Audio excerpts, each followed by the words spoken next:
வணக்கம். சமீபத்தில் அமெரிக்காவில் இருக்கக்கூடிய மினசோட்டா யூனிவர்சிட்டியில் ஒரு ஆராய்ச்சி பண்ணாங்க. அங்கே இருக்கக்கூடிய அந்த எக்ஸ்பர்ட், அந்த நிபுணர்கள் எல்லாம் சேர்ந்து ஒரு ஆராய்ச்சி. இந்த ஆராய்ச்சி என்னென்னா, நம்ம இந்த பதிவினுடைய எண்களில் பார்க்கலாம். அதுக்கு முன்னாடி இப்போது நம்ம வந்து ஒரு இடத்துக்கு போகணும். ஏன்னா நம்மளுக்கு வந்து ஒரு 1/4 மணி நேரம் 20 நிமிஷம் முன்னாடி கிளம்பக்கூடிய அந்த பழக்கம் வந்து ரொம்ப ரொம்ப கம்மி. இப்போது ஒரு இடத்துக்கு போனோன்னா அந்த பரியில் கிளம்பிட்டு இந்த வண்டியில் ஆக்சிலேட்டரை மிதிச்சுக்கிட்டு எவ்வளோ வேகமாக போக முடியுமோ அவ்வளோ வேகமாக போய் இந்த சிக்னலை மதிக்காமல் எதிர்க்க வர்றவங்க வந்து யாருன்னு பார்க்காம அவங்கள இடித்து நம்மளும் கீழே விழுந்து இப்படி வந்து பலவிதமான ஒரு தொந்தரவுகள், நம்மளுக்கும் டென்ஷன் ஏறி அவங்களையும் டென்ஷன் படுத்தி இப்படிப்பட்ட ஒரு நிகழ்வுகளை நம்ம டெய்லி பார்க்குறோம்.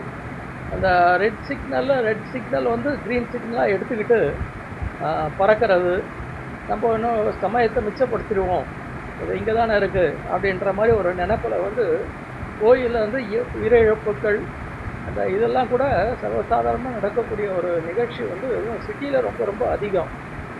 அப்போது இதுக்கும் வந்து அந்த மினசோட்டா யூனிவர்சிட்டியோட அந்த ஆய்வுக்கு என்ன அப்படின்னு ஒரு சம்மந்தம்னு பார்த்தீங்கன்னா, அந்த ஆய்வில் வந்து ஒரு 12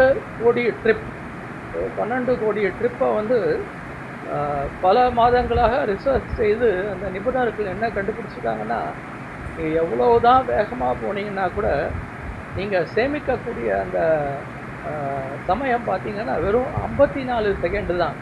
அதுதான் நீங்கள் சேமிக்கிறீங்க. அது மாத்திரம் இல்லாமல் உங்களுடைய அந்த ஃபியூவலில் வந்து 3% வந்து நீங்கள் அதிகப்படியாக வேஸ்ட் பண்ணுறீங்க.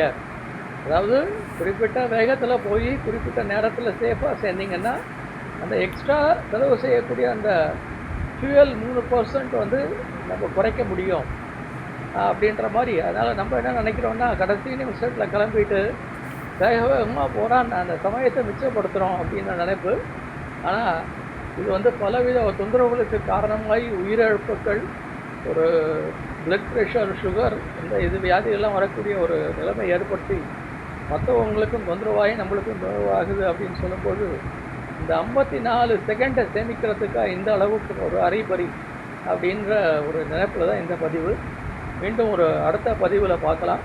நன்றி, வணக்கம்.